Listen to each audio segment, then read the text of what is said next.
Hello बच्चों। सो rank booster programme में आज का जो चैप्टर है दैट इज आयनिक इक्विलिब्रियम। अब आयनिक इक्विलिब्रियम एक डिफिकल्ट टॉपिक है। बच्चों को कैलकुलेशंस अप्रोक्सीमेशन में काफ़ी डिफिकल्टी आती है और जेई एडवांस के पॉइंट ऑफ व्यू से काफ़ी इंपॉर्टेंट टॉपिक है। अब आयनिक इक्विलिब्रियम में जो रैंक बूस्टर प्रोग्राम है इसमें हम क्या क्या कवर करेंगे। एक तो सारी थ्योरी जो भी एडवांस से रिलेटेड है रिक्वायर्ड है वो कवर करेंगे, प्लस कई सारे क्वेश्चंस जिनके कॉन्सेप्ट काफी यूजफुल हैं, एडवांस में पूछे जाते हैं, उनको कवर करेंगे। और अपना ज्यादा फोकस ऐसे पार्ट पे रहेगा जो एडवांस में पूछा जाता है या जिसके आने की पॉसिबिलिटी ज्यादा है।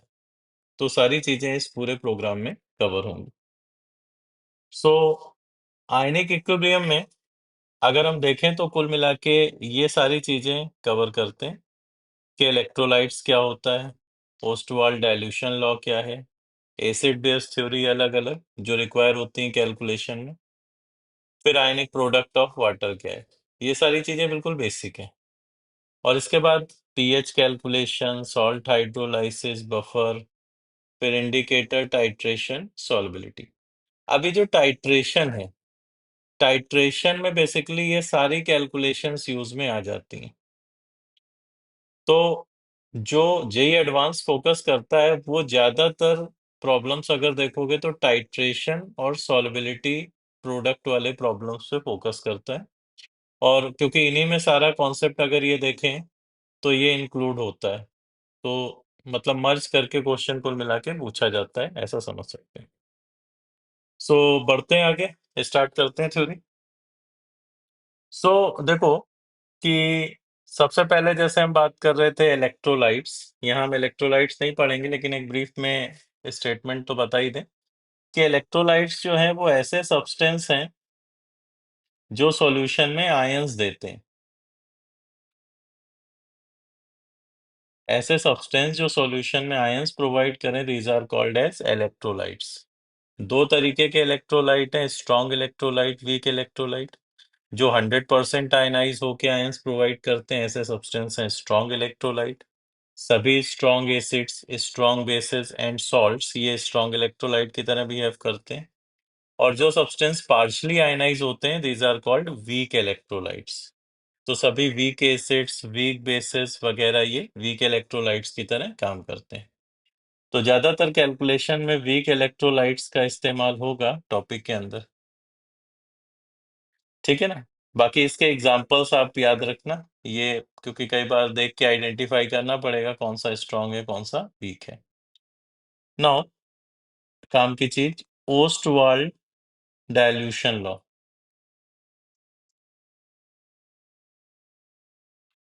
Ostwald dilution law. अब देखो ओस्टवाल्ड डाइल्यूशन लॉ क्या है। पहली चीज तो ये लॉ वैलिड है किसके लिए, वीक इलेक्ट्रोलाइट के लिए। तो लॉ ये बोलता है कि अगर कोई वीक इलेक्ट्रोलाइट का सॉल्यूशन है और उसको हम डाइल्यूट करते हैं तो डाइल्यूट करने पर उसकी डिग्री ऑफ आयनाइजेशन इंक्रीज होती है। तो अगर डाइल्यूट करते जाएंगे तो डिग्री ऑफ आयनाइजेशन इंक्रीज होती जाएगी और इनफाइनाइट डाइल्यूशन पर डिग्री ऑलमोस्ट 1 को अप्रोच करने लगती है। इनफाइनाइट डाइल्यूशन अगर हम करें तो इनफाइनाइट डाइल्यूशन पर डिग्री जो है वो 1 को अप्रोच करने लगती है। This is Ostwald dilution law. अब हम जनरली अगर वीक इलेक्ट्रोलाइट AB की बात करें, ये वीक बाइनरी इलेक्ट्रोलाइट है। तो इस केस में जो डिग्री है वो रिजल्ट क्या आता है, डिग्री डायरेक्टली प्रोपोर्शनल आती है स्क्वायर रूट ऑफ वॉल्यूम के। इसका मतलब सॉल्यूशन का वॉल्यूम जो है उसके स्क्वायर रूट के डायरेक्टली प्रोपोर्शनल होगी डिग्री, बट कब, जब डिग्री की वैल्यू 1 के रिस्पेक्ट में निग्लिजिबल हो। तो ये चीज चेक करना। अब 1 के रिस्पेक्ट में निग्लिजिबल है डिग्री इलेक्ट्रोलाइट की, वो कैसे पता करेंगे। तो उसके लिए बड़ी इंपॉर्टेंट कंडीशन है इलेक्ट्रोलाइट का आयनाइजेशन कांस्टेंट और उसकी कंसंट्रेशन K/A0। इसका रेशियो हम चेक करेंगे। अगर ये रेशियो 10⁻³ से कम है या इक्वल है तो उस कंडीशन में डिग्री 1 के रिस्पेक्ट में निग्लिजिबल होगी। और ये कंडीशन अगर लग रही है तो alpha directly proportional to root v बोल सकते हो सॉल्यूशन के वॉल्यूम के। इस पर alpha proportional to root v पर क्वेश्चंस स्टेटमेंट्स वगैरह आते रहते हैं, ध्यान रखना इसको। और इलेक्ट्रोलाइट की डिग्री की जो वैल्यू होती है, अगर डिग्री निग्लिजिबल है तो ये वैल्यू आती है √K/A0। इसके बराबर आती है डिग्री, जब डिग्री 1 के रिस्पेक्ट में निग्लिजिबल है। ठीक है ना? और अगर डिग्री निग्लिजिबल नहीं है तो भी डाइल्यूशन करने पर डिग्री की वैल्यू तो इंक्रीज होती ही है। तो ओस्टवाल्ड डाइल्यूशन लॉ में ये काम की बात जो पूरे चैप्टर में अपने अलग अलग जगह पे यूज में आती रहेगी। इसके बाद भाई हम लोगों ने कुछ एसिड बेस थ्योरीज पढ़ी हैं।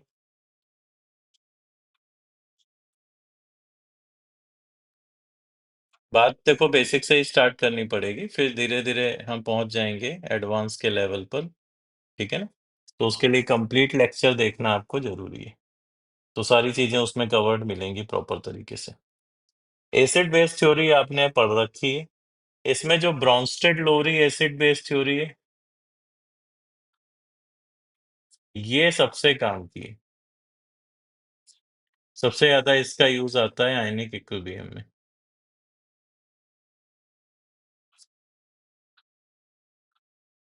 ठीक है ना? तो ब्रॉन्स्टेड लोरी एसिड बेस थ्योरी पे ध्यान रखना, इसी में कॉन्जुगेट एसिड बेस का कॉन्सेप्ट आता है। ठीक है? और कॉन्जुगेट एसिड बेस के लिए जो आयनाइजेशन कांस्टेंट है, उनका प्रोडक्ट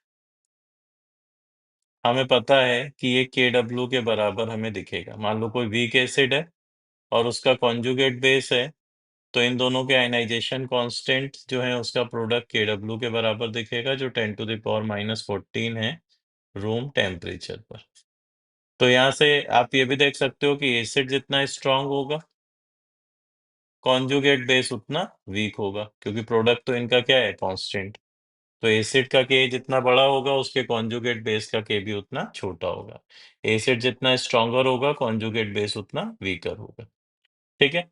इसके अलावा लुईस एसिड बेस थ्योरी, ठीक है ना, आरेनियस एसिड बेस, ये सब पढ़ोगे, बट सबसे काम का जो है थ्योरी, वो ब्रॉन्स्टेड लोरी एसिड बेस थ्योरी है, जो चैप्टर में अपने यूज में आएगा। ना अब थोड़ी सी डिटेल में हम बात करेंगे अबाउट आयनिक प्रोडक्ट, ये इंपॉर्टेंट है।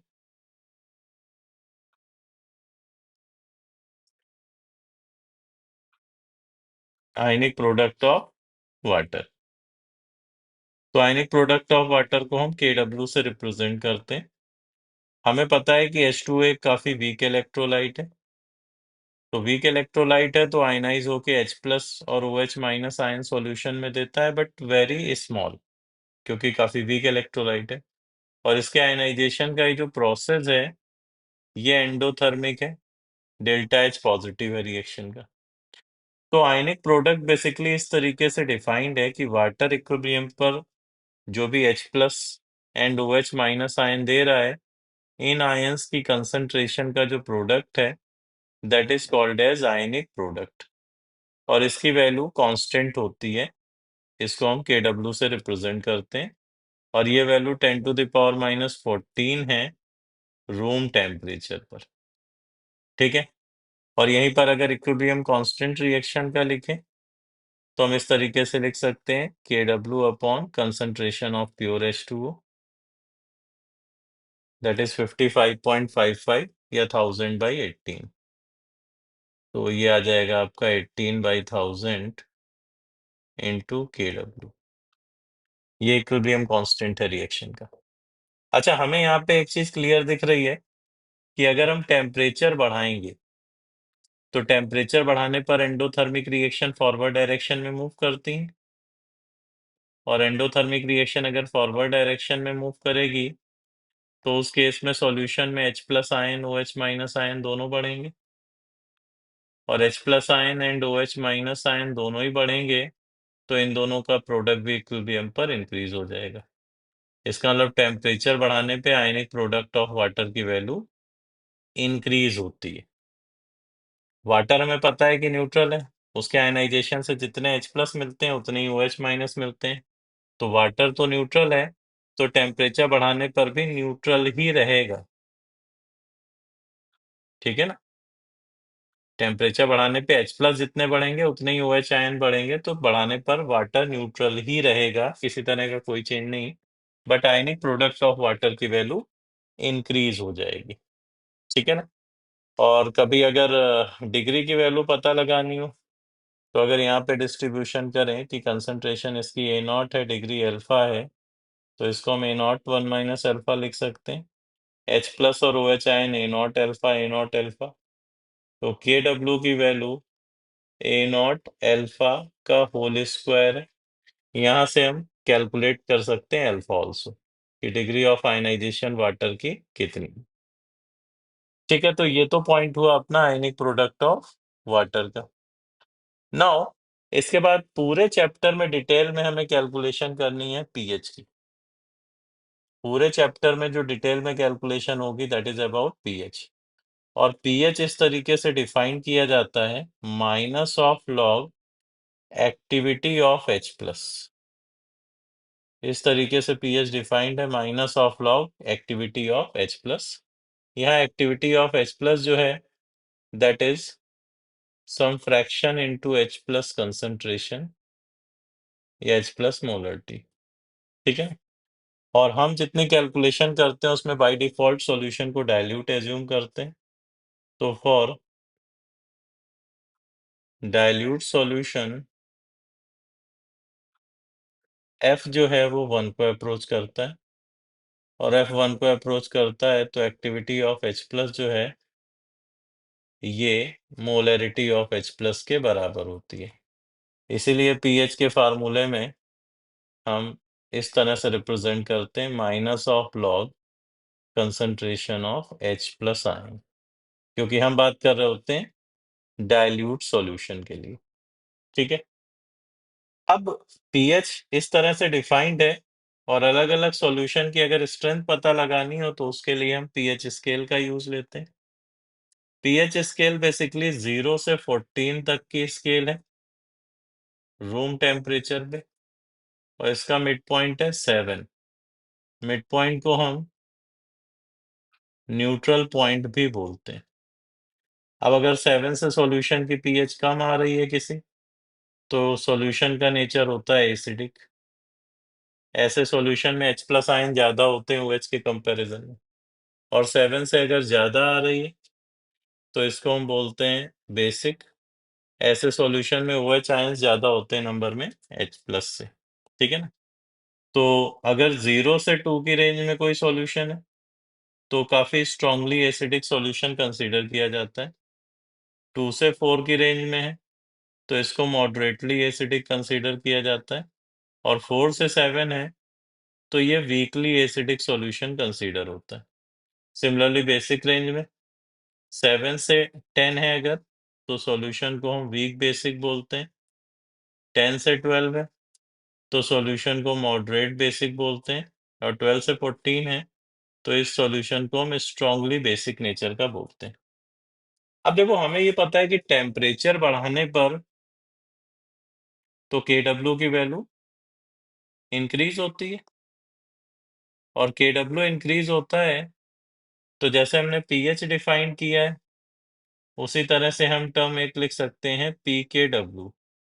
PKW है माइनस ऑफ लॉग KW, और टेम्परेचर बढ़ाएंगे तो PKW की वैल्यू क्या होगी भाई? PKW की वैल्यू कम होगी। तो ये जो 14 स्केल में लिखा हुआ है ये रिप्रेजेंट करता है PKW को।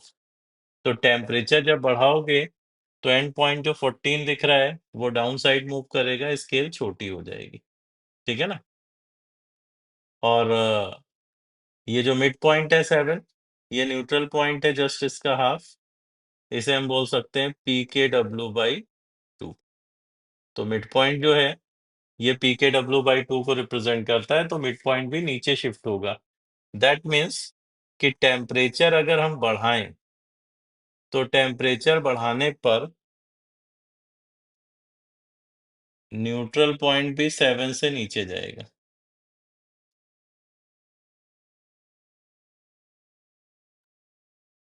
ठीक है, तो इसका ध्यान रखना कि अगर किसी हाई टेम्परेचर पर पीएच 7 के नीचे भी दिया है तो हम एग्जैक्टली नहीं बोल सकते कि वो एसिडिक है जब तक कि हमें pKw/2 का वैल्यू ना पता हो।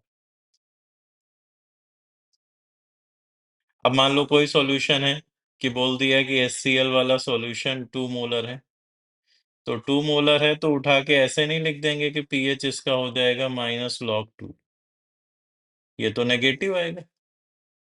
नेगेटिव आएगा मतलब ये रॉन्ग है यहाँ पे मामला, क्योंकि हमें पता है कि ये सॉल्यूशन में कंसंट्रेशन क्या है ज्यादा, तो कंसंट्रेशन ज्यादा है तो एक्टिविटी 2 मोलर के बराबर नहीं होगी बल्कि कम होगी, तो वहां पे फ्रैक्शन का वैल्यू हमें दिया जाएगा, तब हम उसकी मदद से कैलकुलेट करेंगे। ठीक है ना, तो पीएच डिफाइंड इस तरीके से होता है, पीएच स्केल ऐसे डिफाइंड होता है। अब नेक्स्ट जो कैलकुलेशन की जाती है वो काफी इंपॉर्टेंट है, उस पर काफी क्वेश्चंस बनते हैं कि पीएच कैलकुलेट कैसे करेंगे अलग अलग सॉल्यूशन के लिए। तो देखो पीएच कैलकुलेशन के वेरियस केसेस है, जैसे यहाँ डिफाइन करते हैं पीएच कैलकुलेशन जो है उसके वेरियस केसेस है। कैसे हो सकते हैं केसेस? एक तो हो सकता है कि भाई सॉल्यूशन में स्ट्रॉन्ग एसिड या स्ट्रॉन्ग बेस हो, ऐसा कोई सॉल्यूशन हो जिसमें स्ट्रॉन्ग एसिड या स्ट्रॉन्ग बेस हो, तो वहां से हम H+ पता लगाएंगे, पीएच निकालेंगे। या हो सकता है case mixture of strong acid हो या मिक्सचर ऑफ स्ट्रॉन्ग बेस हो, तो ऐसे केसेस में भी पीएच पूछी जाती है। या mixture of strong acid plus strong base हो, तो इसमें भी पीएच कैलकुलेट कराई जा सकती है, ध्यान रखना। या इसी तरह कोई वीक एसिड का सॉल्यूशन हो, तो वीक एसिड सॉल्यूशन में कैसे पीएच निकालोगे? या सिमिलर मिक्सचर ले लिया जाए strong acid plus weak acid, तो इसमें कैसे पीएच कैलकुलेट की जाएगी? या इसी तरह मिक्सचर ऑफ वीक एसिड लें, तब पीएच कैसे निकालेंगे? Similarly mixture of weak bases also. ठीक है ना, कुछ केसेस आते हैं जहां पे हम पॉलीप्रोटिक एसिड की बात करते हैं कि पॉलीप्रोटिक वीक एसिड, इनमें पीएच कैसे निकालेंगे? या polyprotic weak polyhydroxy weak base है, तो उसमें पीएच कैसे निकालेंगे? और इसी तरह एक केस आता है जिसमें हमें आयनाइजेशन ऑफ वाटर भी कंसीडर करना पड़ता है।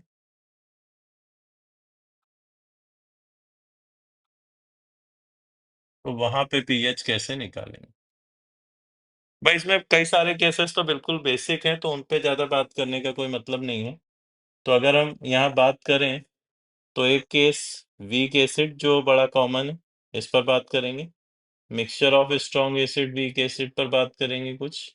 Mixture of weak acid polyprotic acid, और इस केस पर थोड़ी सी बात करेंगे शॉर्ट में, ताकि काम की सारी चीजें हमें पता चल जाए। वीक एसिड के सॉल्यूशन बहुत ही दिए जाते हैं तो काफी इंपॉर्टेंट है।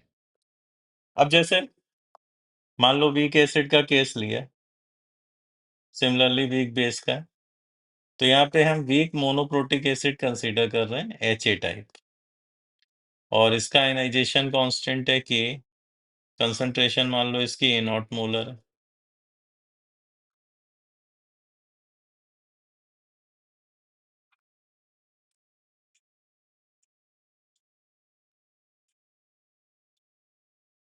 ठीक है, तो भाई HA वीक एसिड है, बड़ा इंपॉर्टेंट ध्यान देना, ये आयनाइज होगा पार्शली, H+ आयन देगा, A- देगा, और H+A- दे रहा है तो कंसंट्रेशन इसकी A0 है, डिग्री अगर अल्फा है तो प्रोडक्ट यहाँ से A0 अल्फा बनेगा।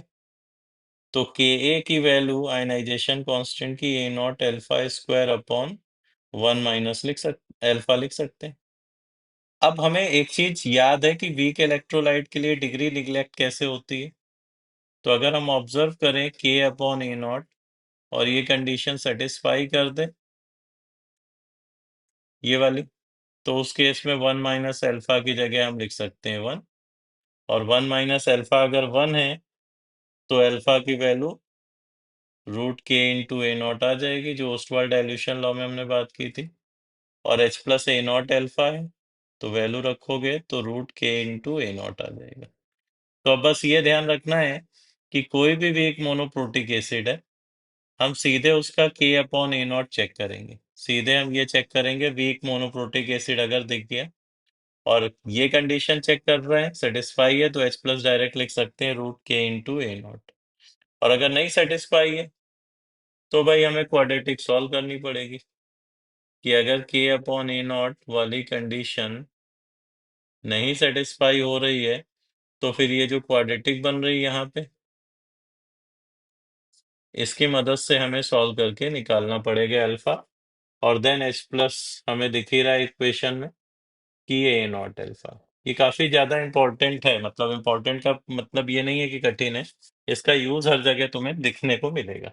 तो कोई वीक मोनोप्रोटिक एसिड है या वीक मोनोहाइड्रोक्सी बेस है, तो उस केस में डायरेक्ट तुम इस तरीके से कर सकते हो, सीधा कंडीशन चेक करो, सेटिस्फाई है तो एच प्लस लिख दो रूट के इंटू ए नॉट, नहीं सेटिस्फाई है तो फिर क्वाड्रेटिक सॉल्व करके निकाल सकते हैं।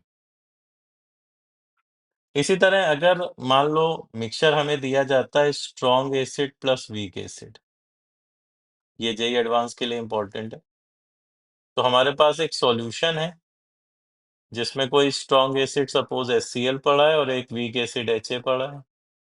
कंसंट्रेशन वीक एसिड की ए नॉट मोलर है, स्ट्रॉन्ग की बी नॉट मोलर है, और वीक का आयनाइजेशन कांस्टेंट हमें गिवन है के।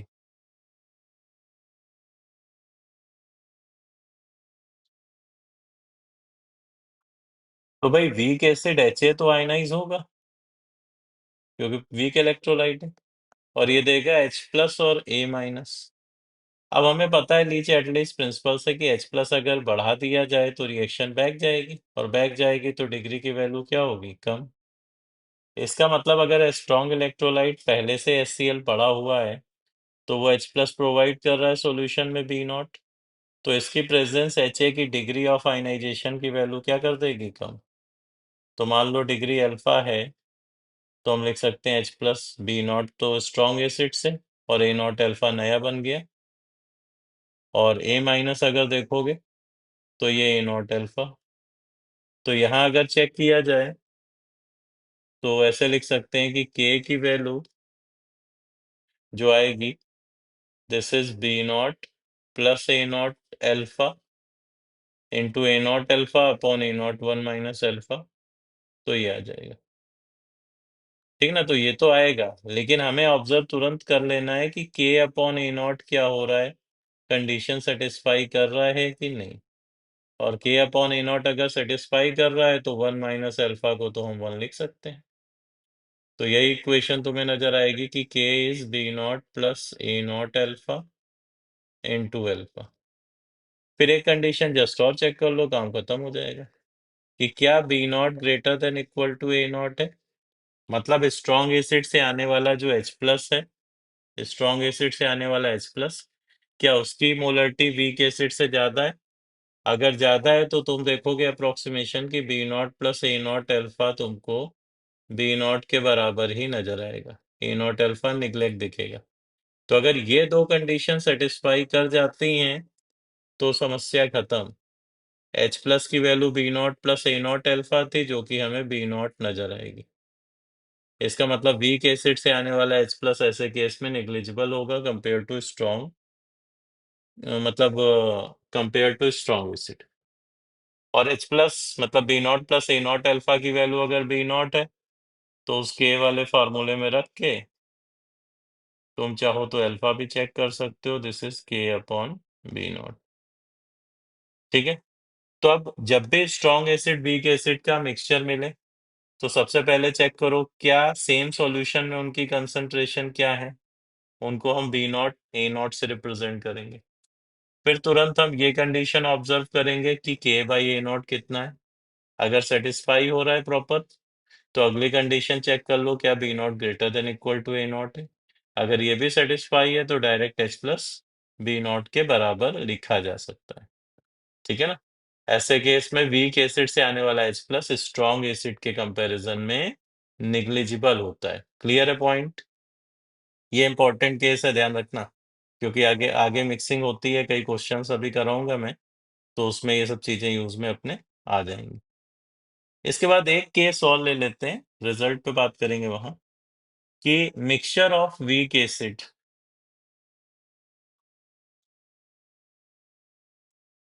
तो भाई मिक्सचर ऑफ वीक एसिड में बात करें कि मान लो हमारे पास दो वीक एसिड है, H A and H B, concentration इनकी A1 A2 है, कांस्टेंट इनके K1 एंड K2 है।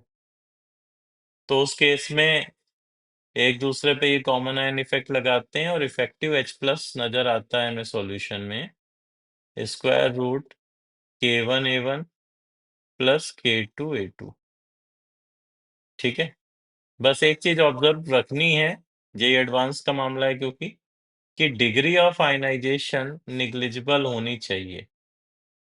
तो हम दोनों के लिए ऑब्जर्व कर लेंगे, K1/A1 सेटिस्फाई कर रहा है कंडीशन, K2/A2 सेटिस्फाई कर रहा है कंडीशन, सीधे सीधे हम ये चीज लिख सकते हैं। ठीक है भाई, अब एक थोड़ा अच्छे लेवल का क्वेश्चन मैं कंसीडर कर रहा हूँ, जरा देख के चेक करेंगे। तो देखो, जब भी अलग अलग इलेक्ट्रोलाइट से अगर आ रहा है कोई कॉमन आयन, तो वो कॉमन आयन हमेशा वीक इलेक्ट्रोलाइट को अफेक्ट करता है, उसके आयनाइजेशन को अफेक्ट करता है, स्ट्रॉन्ग पे कोई फर्क नहीं पड़ता है। तो हमें फाइनल अगर नेट कंसंट्रेशन निकालनी है उस कॉमन आयन की, तो वीक इलेक्ट्रोलाइट की हमें इक्विलिब्रियम कंसीडर करनी पड़ेगी। अब जैसे स्क्रीन पे एक क्वेश्चन दिख रहा है, अब आपको क्या करना है यहाँ पे कि वीडियो को पॉज करना है, इस क्वेश्चन को एक बार अप्रोच करना है, और फिर आगे देखना है कि कैसे इसको सॉल्व किया गया है। ठीक है भाई, तो इससे पहले मैं एक ये वाला क्वेश्चन लेना चाह रहा हूँ। तो ये वाला क्वेश्चन एक बार ऑब्जर्व करो भाई जरा, जस्ट अभी मैंने बात की इन चीजों पे, एक स्ट्रॉन्ग एसिड पड़ा है, वीक एसिड पड़ा है, वीक एसिड पड़ा है। तो यहाँ मामला थोड़ा सा कॉम्प्लिकेटेड है, कि दो वीक एसिड हैं और एक स्ट्रॉन्ग एसिड है। भाई अगर स्ट्रॉन्ग ना होता तो हम इन पे लगा देते square root K1A1 plus K2A2 वाला फार्मूला। स्ट्रॉन्ग और ये वीक होते तो भी चेक करते, लेकिन यहाँ पे तो कई सारी चीजें एक साथ हैं। तो स्ट्रॉन्ग अगर कोई कॉमन आयन दे रहा है तो वीक इलेक्ट्रोलाइट के इक्विलिब्रियम को वो अफेक्ट करेगा, इस चीज का हमको ध्यान रखना है। ठीक है, चलो चेक करते हैं। जैसे एसिटिक एसिड है CH3C OOH, तो ये इक्विलिब्रियम पर आयनाइज होगा और आयनाइज होके CH3COO minus and H plus देगा। सिमिलरली दूसरा वीक एसिड है डाइक्लोरोएसिटिक एसिड CHCl2COOH, ये भी आयनाइज होके CHCl2COOH एंड H प्लस देगा। ठीक है भाई, अब 0.1 मोल 1 लीटर में सबका पड़ा है, इसका मतलब कंसंट्रेशन सबकी है 0.1 मोलर।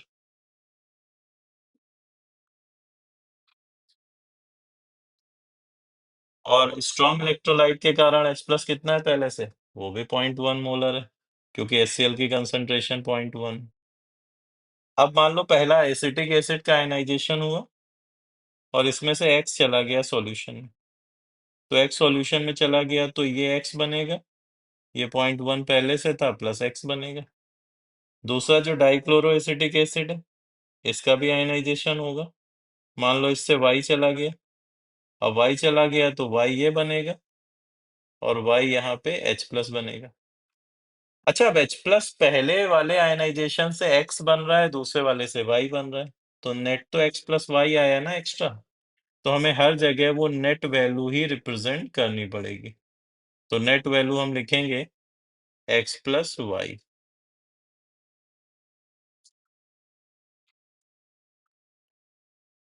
तो ये H प्लस की फाइनल वैल्यू है। देखो यहाँ पे अप्रोक्सीमेशन बड़े इंपॉर्टेंट होते हैं, जितना ध्यान रखोगे कैलकुलेशन उतनी मिनिमम हो जाएगी। अब यहाँ पे एक नजर डालो कि डाइक्लोरोएसिटिक एसिड का आयनाइजेशन कांस्टेंट 0.15 है, एसिटिक एसिड का 10⁻⁻5 है, तो ये आयनाइजेशन कॉन्स्ट और कंसंट्रेशन बराबर है ही।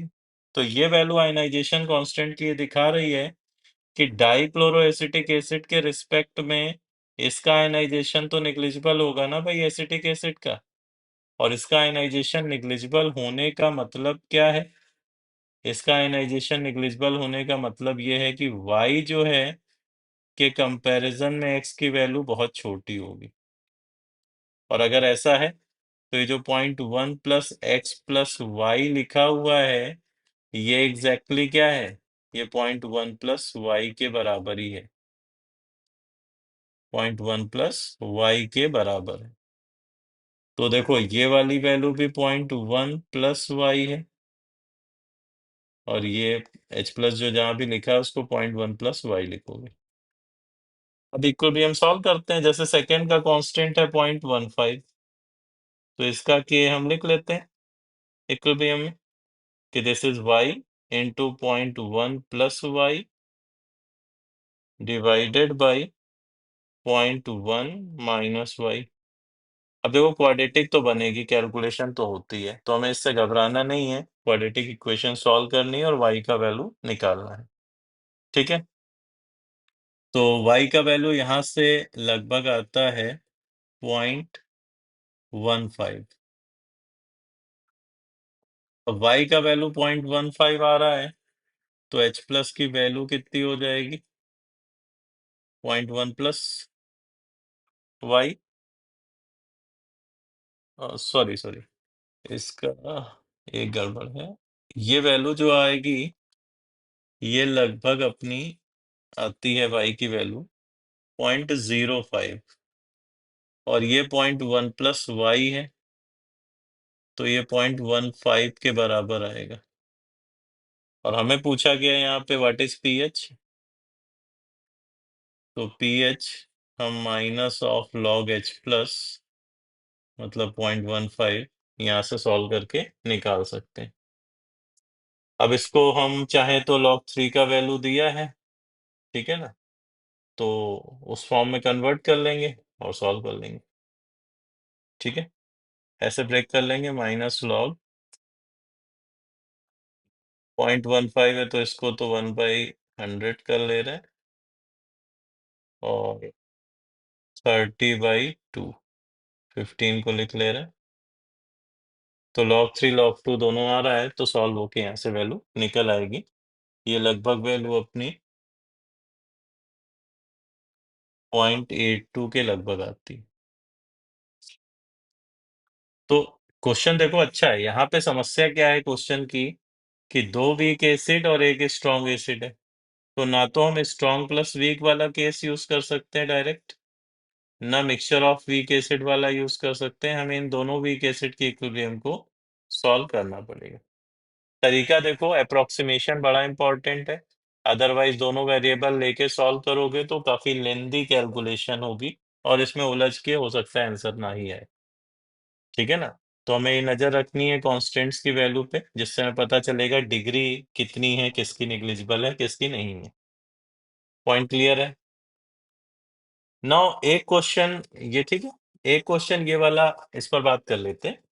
ये क्वेश्चन अगर देखो तो इसमें बोला जा रहा है कि इक्विलिब्रियम कांस्टेंट T2O का, ट्राइटियम जो है आइसोटोप है H का, तो इक्विलिब्रियम कांस्टेंट इसका डिफर है फ्रॉम H2O। भाई जैसे H2O के लिए KW अपॉन H2O लिखते थे, इसके लिए इसका नया KW अपॉन कुछ लिखेंगे। तो प्योर H2O का PT वैल्यू लाइक पीएच ये 7.6 है। तो पीटी वैल्यू पूछा है सॉल्यूशन का जो 100 ml TCl मतलब HCl की तरह और 400 ml 0.2 मोलर NaOT मतलब NaOH की तरह मिला के हम बना रहे हैं। अच्छा, जैसे वाटर का पीएच कितना होता है? वाटर का पीएच तुम्हें पता है 7 होता है, क्योंकि वाटर के केस में जो पीएच था वो pKw/2 ही तो था, तो पीएच आता है 7। और यहाँ पे कितना आ रहा है? 7.6। तो 7.6 है तो इसका जो pKw होगा, ठीक है, इसका जो pKw होगा जिसको हम pKt बोल दें, तो इसकी वैल्यू यहाँ से पता चल जाएगी। तो पी के टी की वैल्यू कितनी हो जाएगी?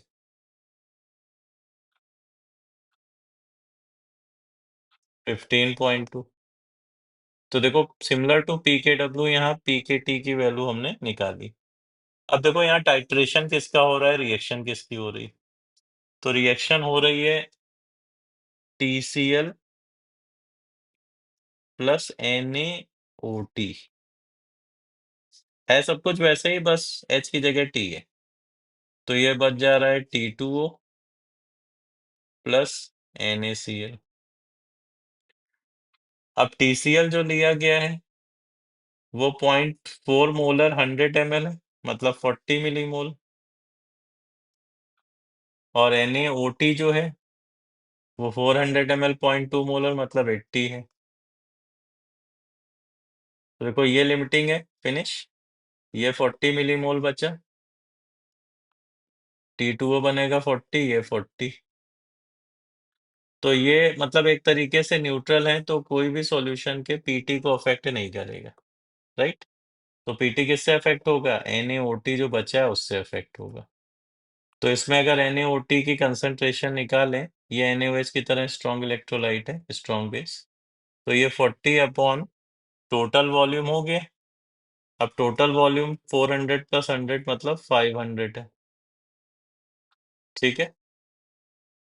तो ये कुल मिला के 8/100 लिख सकते हो इसको। ये NaOT की वैल्यू है, तो यही OT आ जाएगा, ठीक है ना? Like OH। अब OT आ गया, तो हमको यहाँ क्वेश्चन में क्या पूछा जा रहा है? What is PT? तो जैसे भाई रिजल्ट अपना इस केस में वाटर के केस में था PH plus POH equal to PKW, वैसे ही यहाँ हम PT के लिए भी लिख सकते हैं। OT आ गया तो POT कितना हो जाएगा? माइनस लॉग 8/100, ठीक है? Minus log 8/100। तो ये वैल्यू अपनी लगभग 1.1 आ जाएगी। लॉग 100 माइनस लॉग 8, लॉग 100 हो गया 2 और लॉग 8 हो गया 3 लॉग 2। लॉग 2.3 दिया है, तो 1.1। अब POT इतना आ गया, तो PT आ जाएगा 15.2 माइनस 1.1, तो 14.1, ठीक है? तो जो हमारा आयनिक प्रोडक्ट ऑफ वाटर का बेसिकली कॉन्सेप्ट है, उसका यहाँ पे इस्तेमाल हो रहा है। सारी कैलकुलेशन हम सिमिलर वे में करते चले जा रहे हैं। तो जब भी कोई ऐसी सिचुएशन आए नई तरह की, तो हमें वहां पे बस अपने कॉन्सेप्ट पे फोकस करना है और फोकस करके चीजें सॉल्व करते चले जाना है। पॉइंट क्लियर हो गया होगा मेरे ख्याल से इतना। ओके, तो नेक्स्ट पॉइंट है अपना पॉलीप्रोटिक वीक एसिड या पॉलीहाइड्रोक्सी वीक बेस।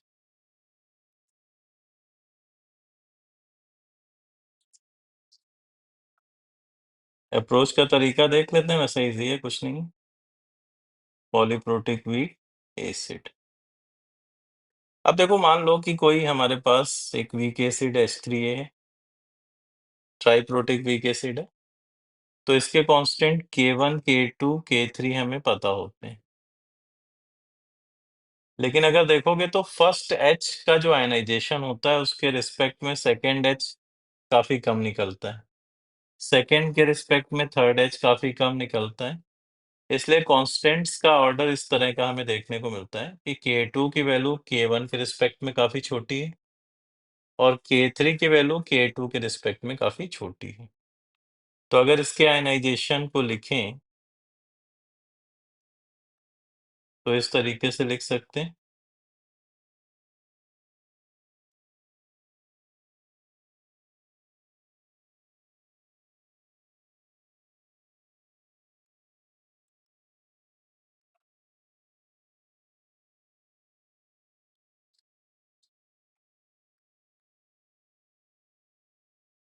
ठीक है ना, 1/1 H आयनाइज करा के निकाल दिए। और H जो है पहले का H दूसरे तीसरे के लिए कॉमन आयन का काम कर रहा है, दूसरे तीसरे का पहले के लिए कॉमन आयन का काम कर रहा है। तो मान लो इसकी कंसंट्रेशन A0 है और फर्स्ट से अगर एक्स रिएक्शन में पार्टिसिपेट कर गया तो ये दोनों प्रोडक्ट एक्स मोलर बनेंगे। अब H2 एक्स मोलर है, सेकेंड में सपोज वाई निकल गया तो यहाँ से ये वाई मोलर बनेंगे। और HA अगर वाई है और यहाँ से Z और आयनाइज हो गया तो ये दोनों जेड मोलर बनेंगे। अब H प्लस पहले रिएक्शन से आ रहा है एक्स, दूसरी से वाई, तीसरी से जेड, तो net value x plus y plus Z लिखेंगे हर जगह। तो H प्लस की नेट वैल्यू ये है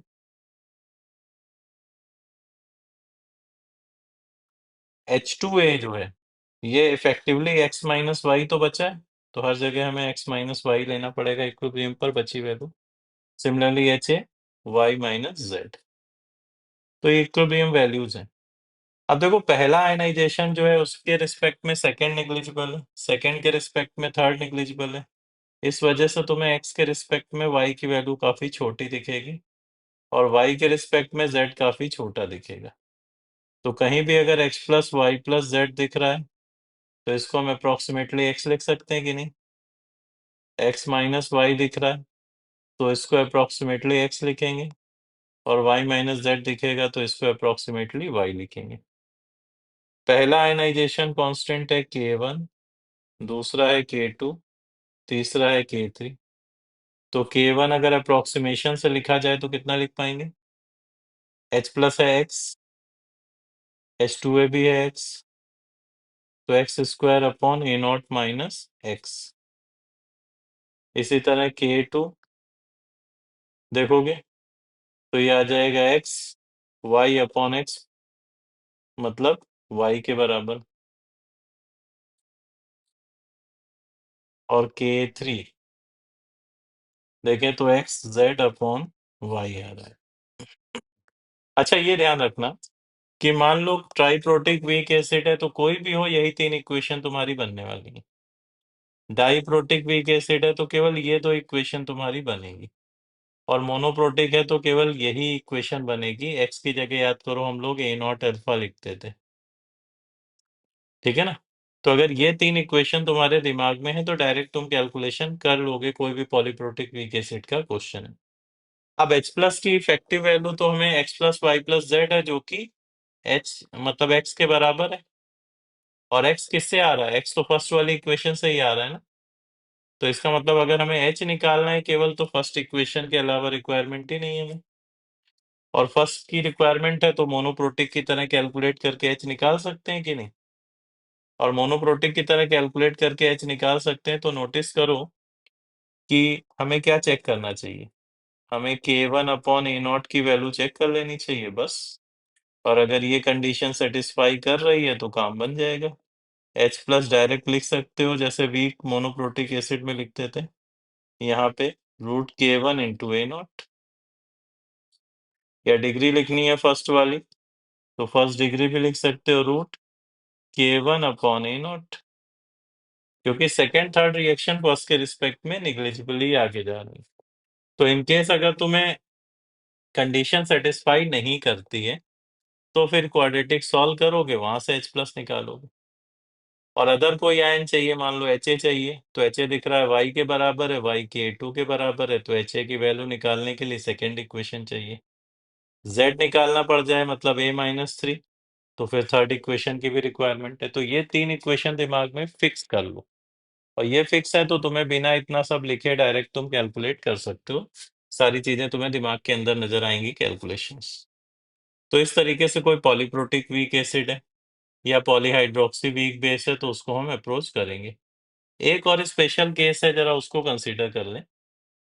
तो कई बार क्या होता है कि मान लो हमें HCl दिया है और HCl की वैल्यू दे दी 10⁻⁻8 मोलर, और पूछा जा रहा है कि पीएच क्या है। तो हम पीएच लिख सकते हैं जल्दी में कि भाई पीएच 8 होगा अगर ऐसा है तो। लेकिन यहाँ पे एक समस्या है। समस्या क्या है? समस्या ये है कि HCl एसिड है, और एसिड का पीएच तो 7 से नीचे ही रहेगा कि नहीं। और यहाँ आ रहा है 7 से ऊपर, इसका मतलब कुछ गड़बड़ है। अब क्या गड़बड़ है? गड़बड़ ये है कि यहाँ HCl से H प्लस इतना कम आ रहा है कि वाटर जो H प्लस या OH देता है उसको हम यहाँ पे निग्लेक्ट नहीं कर सकते, ये गड़बड़ है।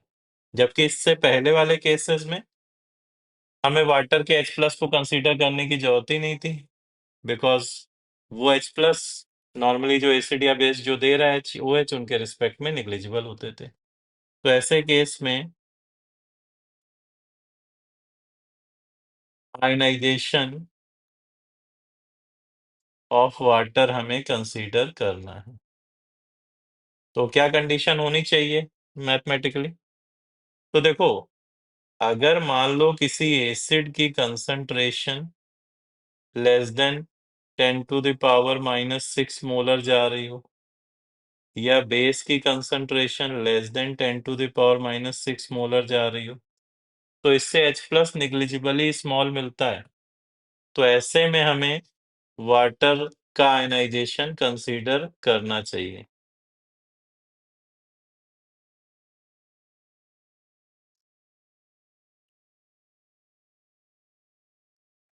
ठीक है, इस चीज का ध्यान रखना ही कंडीशन, कि अगर एसिड या बेस की कंसंट्रेशन 10⁻⁻6 मोलर से भी नीचे चली जाए तब तो कंसीडर करो ही। जैसे इसको हम लोग देखते हैं, ताकि अप्रोच का आइडिया लग जाए यहाँ से कि किस तरीके से इसको यूज में लेंगे। तो देखो, अगर वाटर का आयनाइजेशन कंसीडर कर रहे हैं तो H2O हमें पता है कि क्या देता है, H plus and OH minus, और पहले से H प्लस HCl के कारण कितना है, 10⁻⁻8 मोलर।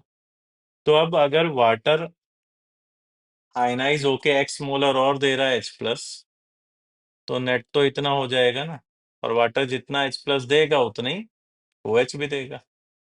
तो इसका मतलब एक्वस सॉल्यूशन में इतने 10⁻⁻8 प्लस X H प्लस मिलेंगे और X OH मिलेंगे। और देखो, हमको पता है कि एक्वस सॉल्यूशन में H और OH का प्रोडक्ट कितना होता है रूम टेम्परेचर पर, 10⁻⁻14, या KW के बराबर।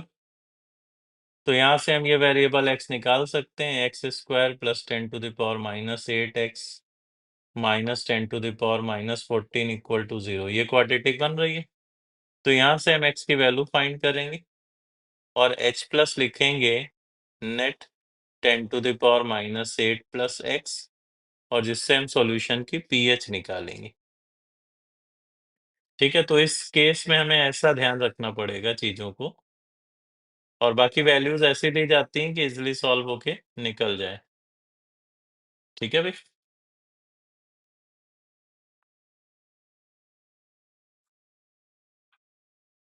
तो इस चीज का ध्यान रखना।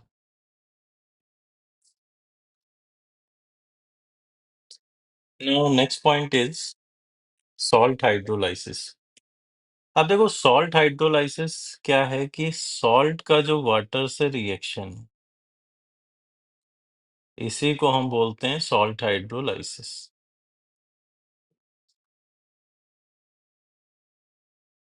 ठीक है ना, सॉल्ट जब वाटर से रिएक्शन करता है तो कई बार सॉल्यूशन की पीएच अफेक्ट होती है।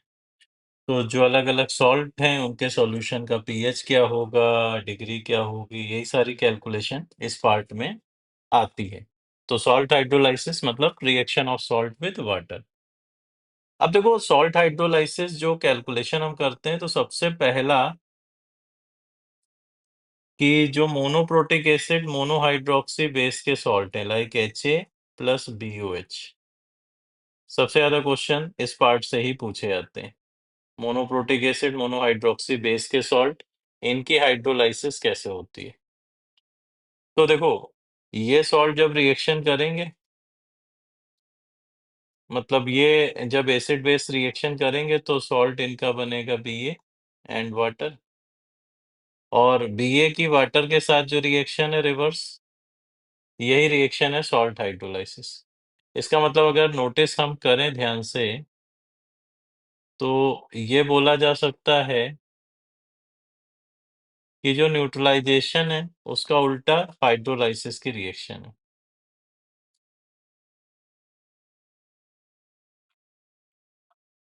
तो न्यूट्रलाइजेशन का रिवर्स है हाइड्रोलाइसिस।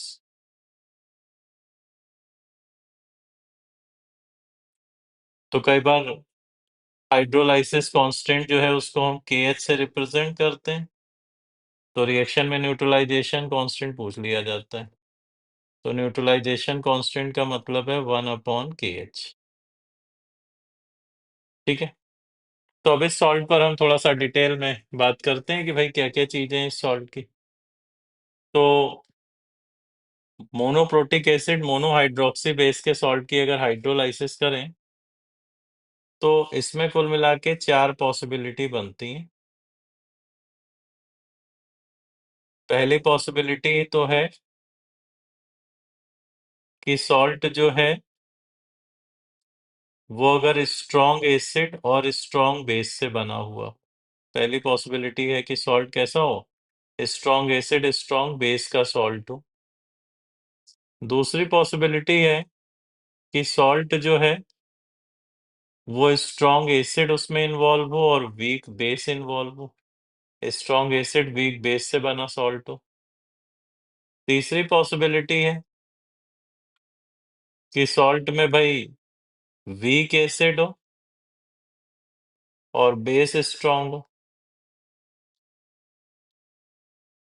और चौथी पॉसिबिलिटी है कि भाई दोनों ही वीक हो, weak acid plus weak base, इनसे बना हुआ सॉल्ट हो। तो अब ये 4 पॉसिबिलिटीज हैं जिन पर कैलकुलेशन इसमें चलती है। तो अगर हम पहली पॉसिबिलिटी की बात करें, स्ट्रॉन्ग एसिड स्ट्रॉन्ग बेस का सॉल्ट, तो भाई इसका एग्जांपल तुम नोट कर सकते हो, सिंपल सा NaCl। अब इसमें कोई हाइड्रोलाइसिस इस केस में नहीं होती।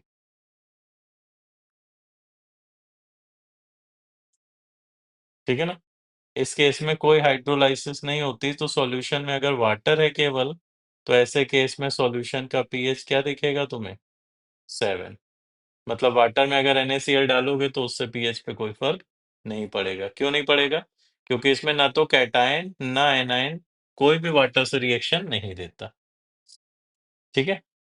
तो इसका मतलब जब कैटायन या एनायन में कोई वाटर से रिएक्शन देगा तभी उस रिएक्शन से सॉल्यूशन का पीएच अफेक्ट होगा, जिसको हम कंसीडर कर रहे हैं हाइड्रोलाइसिस।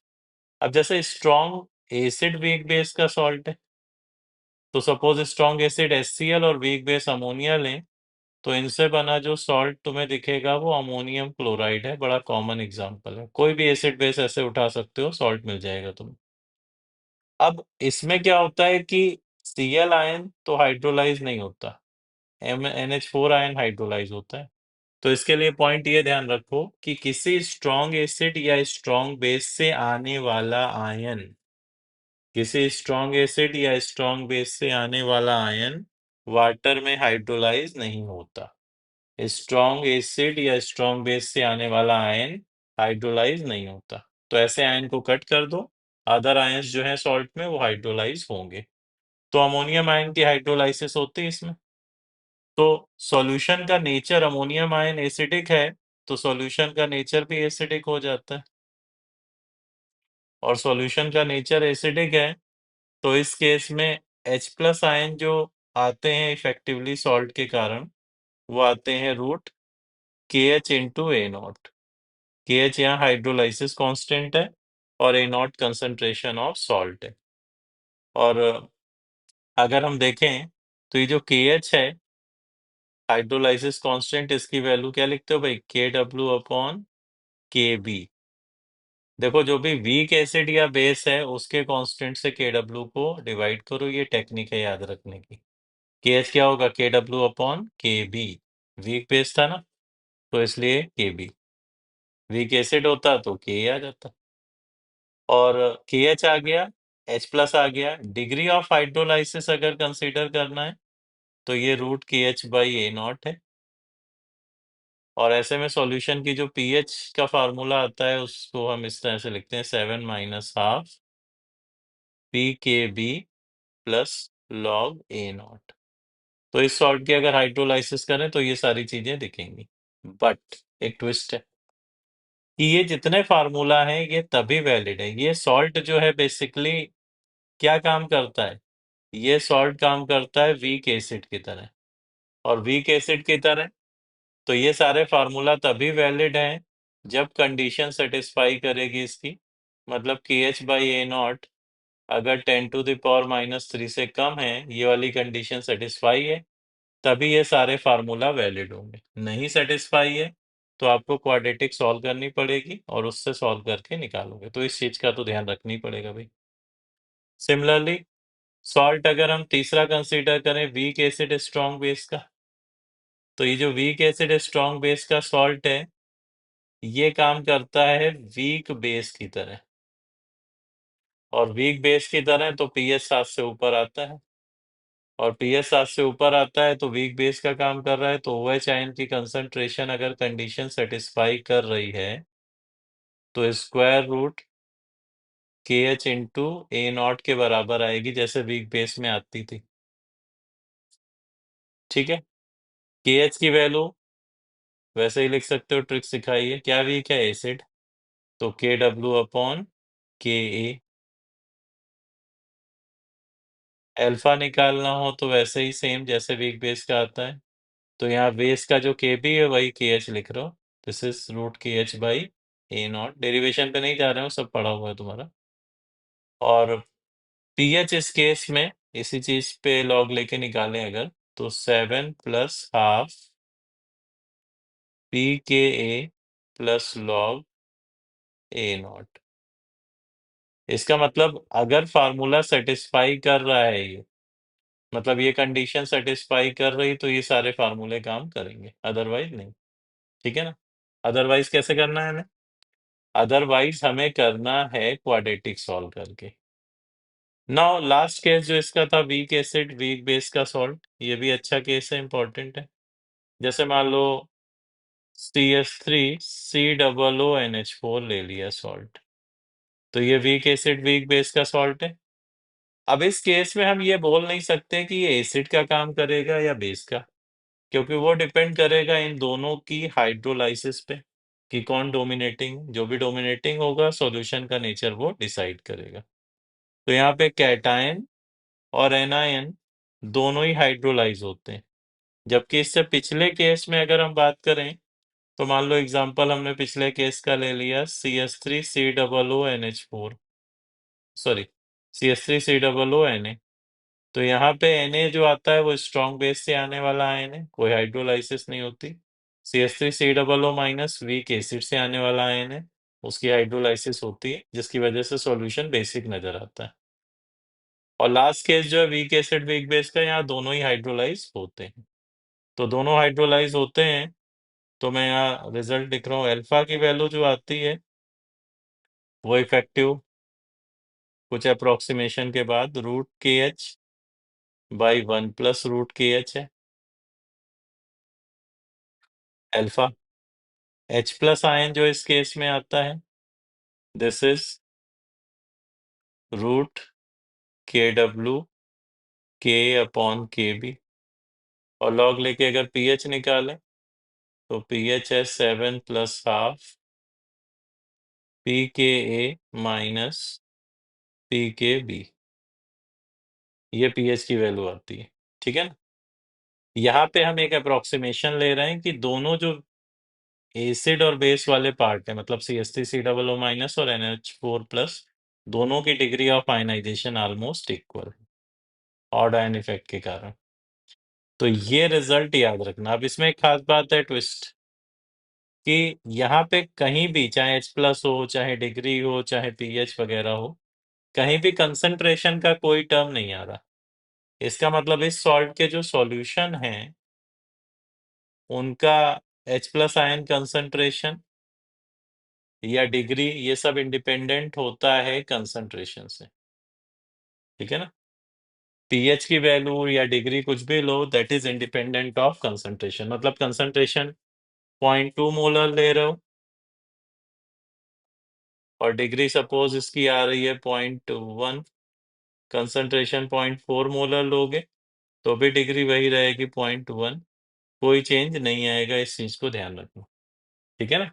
तो कंसंट्रेशन पर डिग्री या पीएच अफेक्ट नहीं करती सॉल्यूशन की, ये काफी इंपॉर्टेंट पॉइंट है। ठीक है, तो ये तो सॉल्ट कौन से हुए? मोनोप्रोटिक एसिड, मोनोहाइड्रोक्सी बेस वाले। अब अगर हम कंसीडर करें पॉलीप्रोटिक एसिड या पॉलीहाइड्रोक्सी बेस इन्वॉल्व हो तब?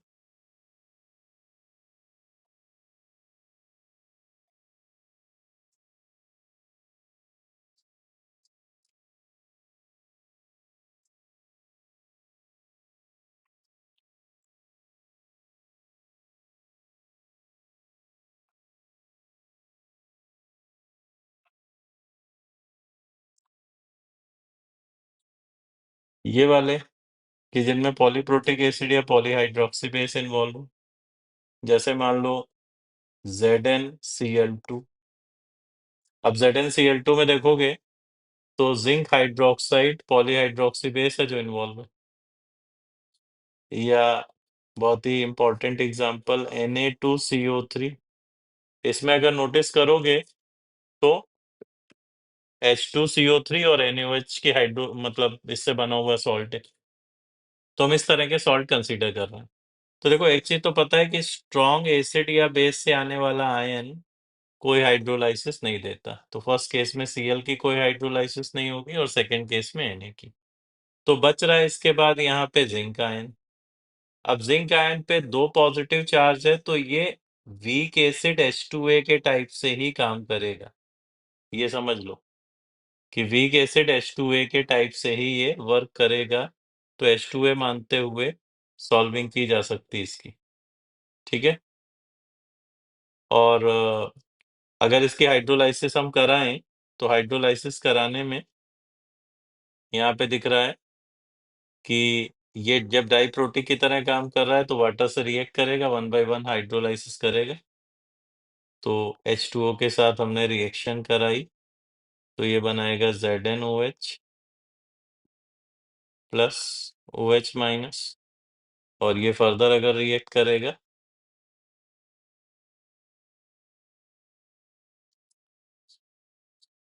तो ये बनाएगा ZnOH whole twice plus OH। First hydrolysis अगर देखें तो सिग्निफिकेंट होती है और सेकंड उसके रिस्पेक्ट में नेग्लिजिबल होती है। तो अगर हमें ऐसा कोई टर्म नहीं चाहिए जो सेकंड में ही केवल इन्वॉल्व हो तो हम फर्स्ट हाइड्रोलाइसिस से काम चला सकते हैं, उसी को इफेक्टिवली मानेंगे। ठीक। अब इसमें देखो जिंक हाइड्रोक्साइड के कांस्टेंट K1 एंड K2 दिए। तो मान लो इसका कांस्टेंट अगर Kb1 है तो इसका कांस्टेंट क्या होगा?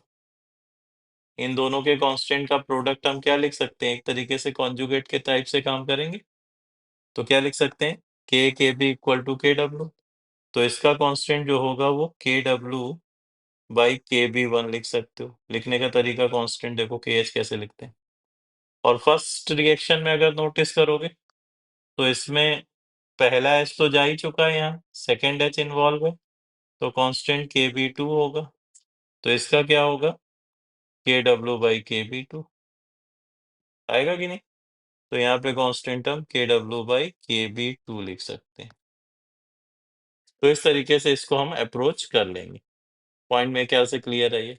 सिमिलरली H2CO3 के लिए ऐसे ही अगर लिखोगे तो KH1 जो लिखोगे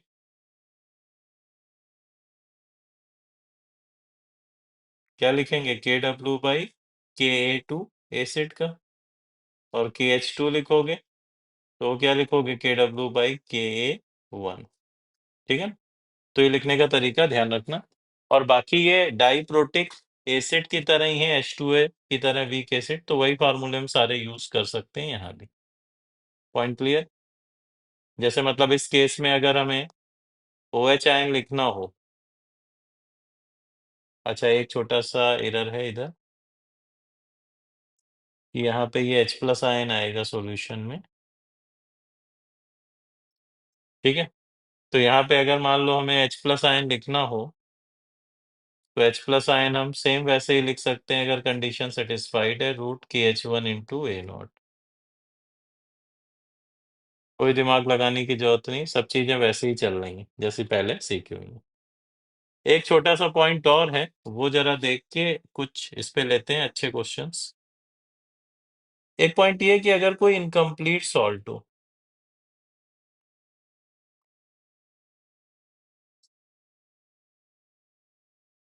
तो इनकम्प्लीट सॉल्ट वाले केस में क्या करें?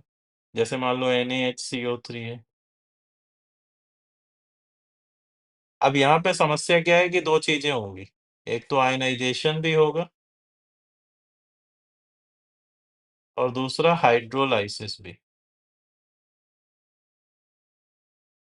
तो हमें इस पे कैलकुलेशन पे नहीं जाना है, लेकिन कम से कम रिजल्ट हमारे दिमाग में रहे जिससे हम चीजें सिंप्लीफाई कर पाए। या इसी तरह का Na2HPO4 टाइप सॉल्ट है। तो देखो जैसे NaSCO3 है तो इसका पीएच लिखने का तरीका यह है कि ये बना एसिड H2CO3 से है और एसिड H2CO3 का पहला H न्यूट्रलाइज होके बना है। तो पीएच इस तरीके से लिख सकते हो, टेक्निक है ये, pK1 प्लस pK2/2। या ये H3PO4 एसिड है जिसके दो H न्यूट्रलाइज होके बना है, तो यहाँ पे constant K2 and K3 involve होते हैं।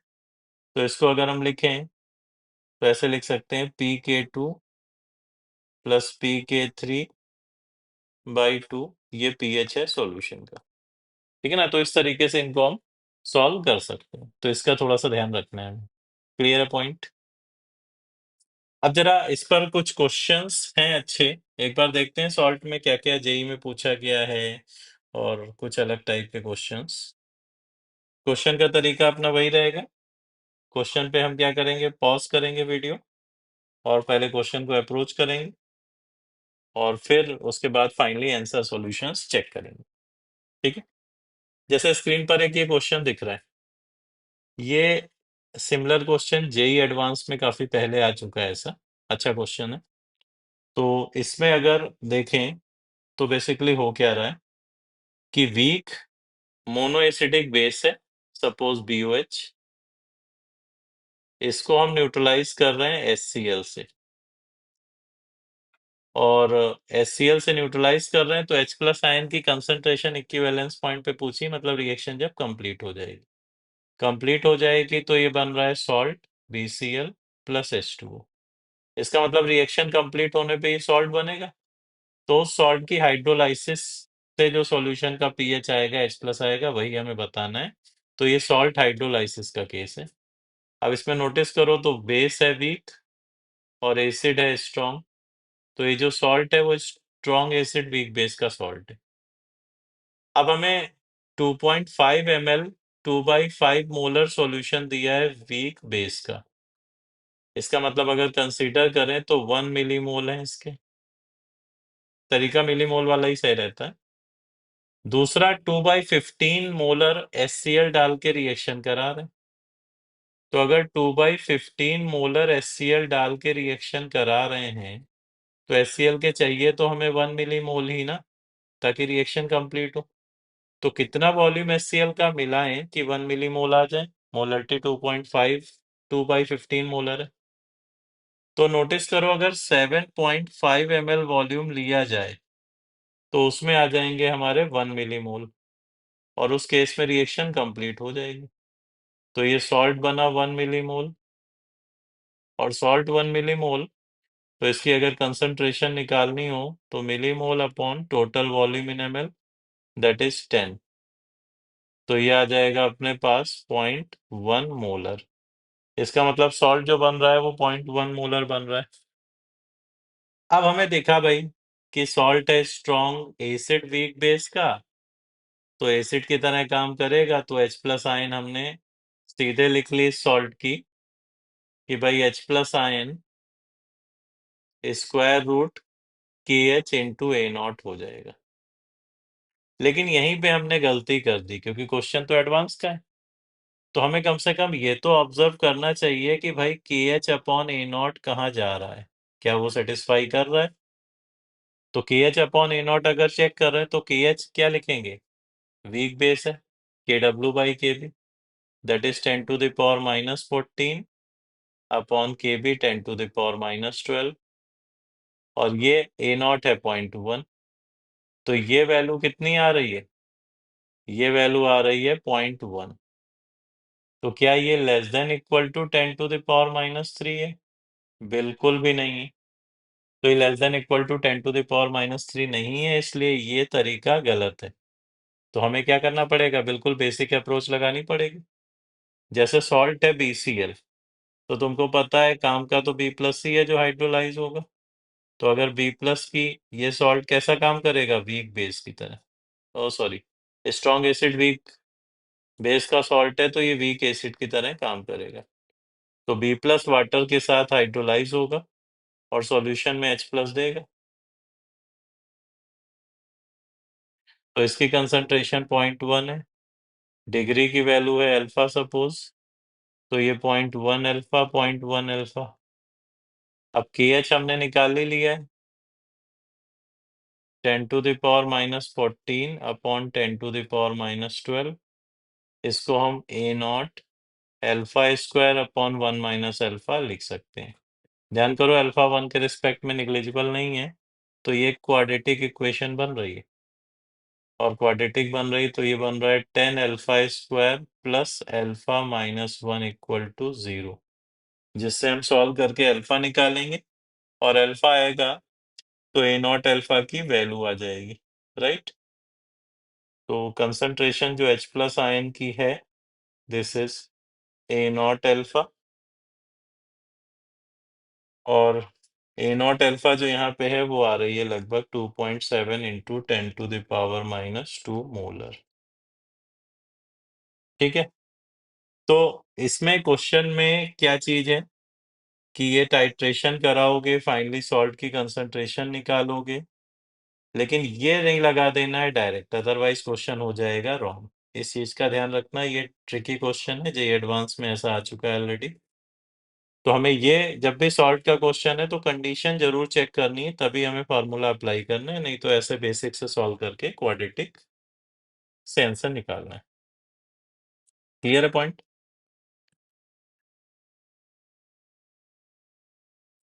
जैसे एक अगला क्वेश्चन लेते हैं, डिग्री ऑफ हाइड्रोलाइसिस पूछी गई भाई।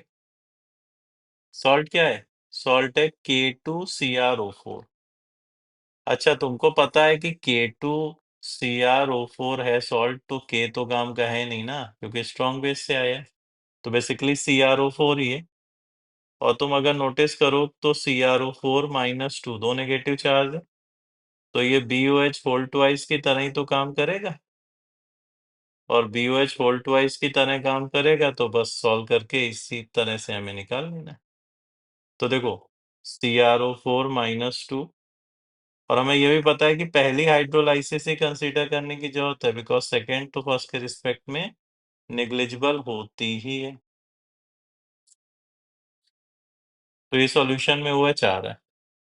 अब H2CrO4 जो अपना एसिड है, इसके दो कांस्टेंट है, K1 तो इनफाइनाइट है और K2 इतना है, तो यहाँ पे तो K2 इन्वॉल्व होगा ना, तो इस कॉन्जुगेट का कांस्टेंट क्या होगा, KW/K2। तो हाइड्रोलाइसिस कांस्टेंट यहाँ पे है KW/K2।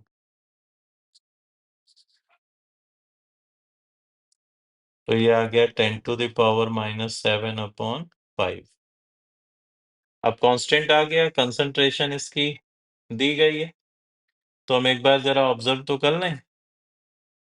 क्या ऑब्जर्व करना है कि KH/A0 कहाँ जा रहा है, ये तो जरूरी चीज है। तो KH है 10⁻⁷/5, और ये है 5 इंटू 10⁻⁻3 A0।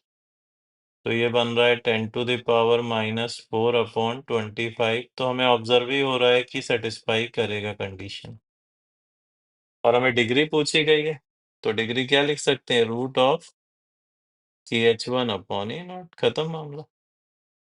तो KH1/A0 ये 10⁻⁻4/25 बन रहा था, तो डिग्री 10⁻⁻2/5 आ जाएगी, आ जाएगी, दैट इज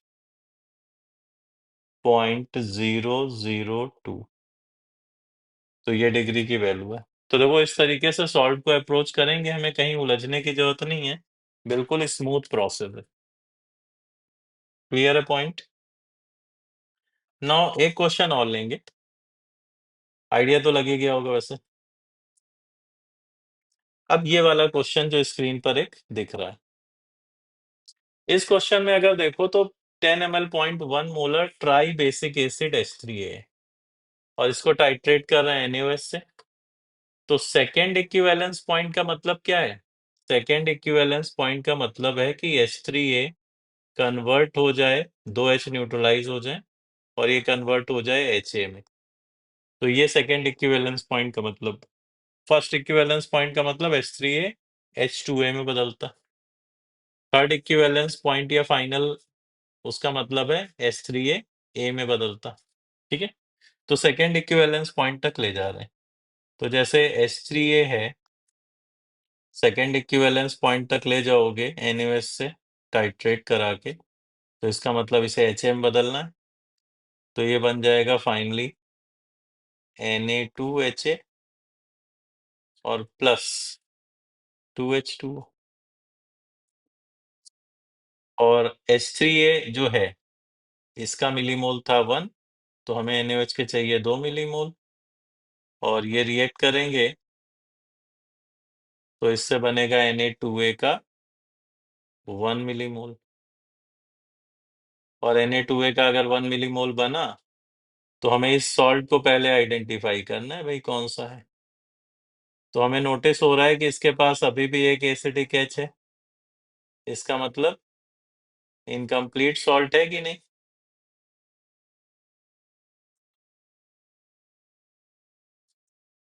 और इनकम्प्लीट सॉल्ट अगर ये है तो एसिड क्या 2H न्यूट्रलाइज होके आया है कि नहीं? तो इसका पीएच क्या लिख पाओगे? pK2 plus pK3 by 2। अभी टेक्निक सीखी थी। और pK2 कितना दिख रहा है भाई? 10⁻⁻8 है तो 8 आ जाएगा, प्लस pK3 12 आ जाएगा बाई 2। तो ये pH आ रहा है 10 और pH आ गया 10, तो हमें इसमें H3 और A-3 पूछा है। pH आने का मतलब अपने पास H प्लस आयन की कंसंट्रेशन है, दिस इज 10⁻⁻10 मोलर। अच्छा, अब ऐसा क्या इक्विलिब्रियम लिखा जाए जिसमें H प्लस भी हो, H3A भी हो, A-3 भी हो? H प्लस तो इतना है फिक्स। तो अगर हम इन तीनों की इक्विलिब्रियम फिक्स करें तो ऐसे लिख सकते हैं कि H3A H प्लस और A-3 के साथ ऐसे इक्विलिब्रियम पर होगा। तो इसका कांस्टेंट क्या लिखोगे? इसका कांस्टेंट होगा effective K1 into K2 into K3। तो K1 into K2 into K3 की वैल्यू किसके बराबर लिखें? इसकी वैल्यू H प्लस का whole cube into concentration of A upon H3A। अब हमें H3A अपॉन A चाहिए, मतलब रिवर्स लेना है, तो इसको लेफ्ट में ले लो। तो H3A डिवाइडेड बाई A, ये लिखेंगे H प्लस का क्यूब जो हो गया 10⁻⁻3 divided by K1 into K2 into K3, तो ये हो गया 7.5 इंटू 10⁻⁻24। ठीक है, अब इतना आ गया। एक गड़बड़ हो गई, H प्लस का क्यूब जो होगा वो 10⁻⁻30 होगा।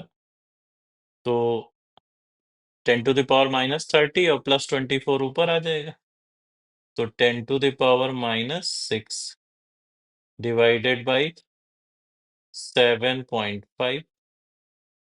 तो एक 10 अगर निकाल लें उधर से तो ये सिंप्लीफाई होके आ जाएगा 10/7.5 इंटू 10⁻⁻7। तो 10/7.5 तो ये बन जाएगा लगभग 1.33 इंटू 10⁻⁻7 आ रहा है। अब 1.33 10⁻⁻7 आ रहा है। अब आंसर में केवल 10 की पावर में ही दी है, तो कौन सा दिख रहा है बेस्ट आंसर? C option. तो यहाँ पे अगर नोटिस करोगे तो पॉलीप्रोटिक एसिड का न्यूट्रलाइजेशन था और पार्शियल न्यूट्रलाइजेशन था, तो इनकम्प्लीट सॉल्ट बना और उसकी मदद से हमने फाइनल जो हमें रिक्वायर्ड वैल्यू है वो कैलकुलेट की। इतना क्लियर है बच्चों? ओके। सो बच्चों, आज के लेक्चर में इतना ही। नेक्स्ट जो लेक्चर है इसका पार्ट जो आएगा, उसमें हम रिमेनिंग पोर्शन कंटिन्यू करेंगे, जिसमें buffer solution, indicator, titration, solubility, इन सब पर बात करेंगे डिटेल में। एक डिफिकल्ट लेवल के, अच्छे लेवल के क्वेश्चंस जो जेई एडवांस के लिए हमें रिक्वायरमेंट है, जैसी उस तरह के क्वेश्चंस के साथ। ठीक है बच्चों? सो नेक्स्ट वीडियो जरूर ध्यान से देखिए, तभी पूरा चैप्टर कंप्लीट हो पाएगा। Thank you.